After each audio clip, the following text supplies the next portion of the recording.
One morning, everyone else is just gone. No message, no traffic outside, no one answers. You are the last person left on Earth. And the real question isn't whether you'll feel lonely, it's whether you make it to day 30. Let's start the clock. First, you'd notice what's missing, not what's there. No hum from next door's fridge, no plane overhead, no distant traffic you'd normally tune out without even trying. You check your phone, no messages, no bars, nothing refreshing. You try the radio and scan every station by hand, one after another, static, station after station, all the way round the dial. You'd go knock on a neighbor's door, nothing. Then another door, still nothing. It wouldn't hit you all at once, the way it does in a film. It would build, one dead channel at a time, until you'd simply run out of channels left to check. And no channel left to check is the proof. And for an hour or two, this might even feel good. No rules, no boss, no one to ask permission from. Take whatever car is parked outside. The keys are usually right there. Walk into any store you like and just take what you want. Enjoy that hour. It is, honestly, the calmest your clock will ever run. But by hour 3, the fun stops being the point, because a much colder fact catches up with you. You need exactly 3 things to see day 30. Food, clean water, and a roof that isn't falling down around you. And the clock on all 3 of those didn't wait for you to notice. It started the second everyone else left. Here's the first number worth remembering. And it's smaller than most people guess. Once the power actually cuts out, a fridge only keeps food safely cold for about 4 hours. A full freezer buys you roughly 2 days before it's a health risk, not a pantry. So on day 1, you're not raiding shops for the thrill of it. You're racing your own kitchen against a clock that's already running out. Bottled water and anything canned or sealed goes in the bag first, because that stock outlasts you by months, sometimes years. Fresh food, the stuff that made the store smell like a store, you eat now, today, or you simply lose it. And every supermarket in your city just became a single, slowly spoiling countdown, all ticking down at once.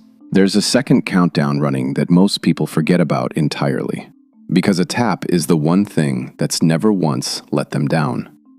Water treatment plants also need round-the-clock human hands. Filtering, testing, balancing chemicals every single hour.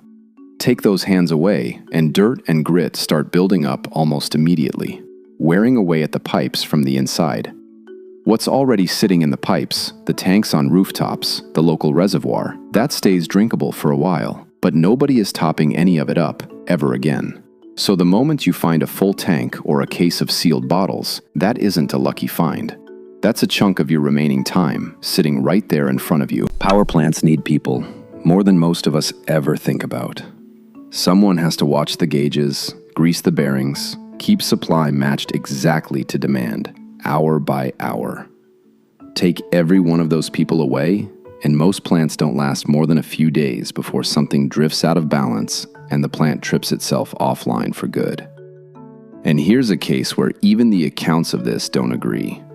One says the internet could limp along for weeks after the grid, the network linking every plant to your home, goes down. Another says it goes fully dark within hours instead. Nobody has ever actually run this experiment on an entire planet at once, so both answers are honest guesses. What we do know for certain, once the last plant trips, everything that depended on it goes quiet in the same breath. The lights, the water pumps, whatever bar of signal your phone had left. But here's the part almost nobody thinks about first. It isn't only your street that goes dark. Nuclear plants also depend on constant active cooling. And it does not take long for the loss of that cooling to matter. At one real plant, the backup batteries kept the cooling systems running for barely a day before they failed completely. Once that cooling was gone, the reactor's hot core, the part where the power is actually made, had largely melted within 3 days. 3 days from fully working to meltdown. There are reactors built the same way, sitting quietly all over the world. You did not do anything wrong to cause this. But on a clock you cannot see and cannot stop, that same 3-day countdown may already be running somewhere you'll never visit. By week 2, your own house has quietly started working against you. Water is the fastest thing that kills a building. Faster than fire, faster than time itself. One small roof leak left alone can rot the wood underneath it. It can bring a ceiling down in days, not the months you might expect. Whatever place you've chosen to live in, you are now also its only maintenance crew, its only inspector, its only repair team, and none of those jobs come with a day off.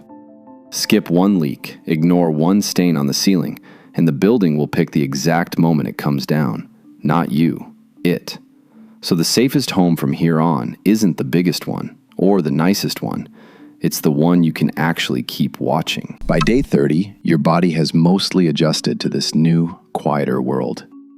Your mind is the harder problem, and it's the one nobody can hand you a checklist for. People who study extreme forced isolation say the first 2 to 6 weeks are the roughest stretch of all. The exact window where stress peaks, right before it starts, slowly, to level off. And here's the distinction worth knowing, because it changes how you should think about what you're feeling. Choosing to be alone and having it forced on you are not the same thing to your brain. They feel related. They are not related. Forced isolation, specifically, is the one linked to real anxiety and a genuinely low mood, not a character flaw, a documented response. Here's the good news hiding in that. Real isolated crews, the ones who spend a whole winter at Antarctic research stations, cut off from everyone else for months, keep finding the same fix. Keep a routine. Same wake time, same small job every day. And mark the odd date too. A birthday, the first sunrise back, something to look forward to. It sounds too simple to matter, but it's the one thing that actually holds up, tested by real people in real isolation for real months. You did not choose this one. So day 30 isn't a finish line you cross and relax. It's the day your mind, not your fridge and not your roof, quietly becomes the thing you actually have to manage. Back to reality. So, how likely is any of this really? Close to zero. Every real disaster in history, even the worst of them, has never once managed to remove every single person but one. An event that erases every other human being on the planet and spares you specifically isn't just unlikely. It isn't really how disasters work at all. What is real and worth keeping is everything on the clock you just watched. How fast a fridge actually turns against you. How fast an ignored roof rots. How a mind reacts to being properly, involuntarily alone. If you ever feel even a smaller version of that kind of isolation, a bad week, a quiet house, you now know its shape, and you know that it passes.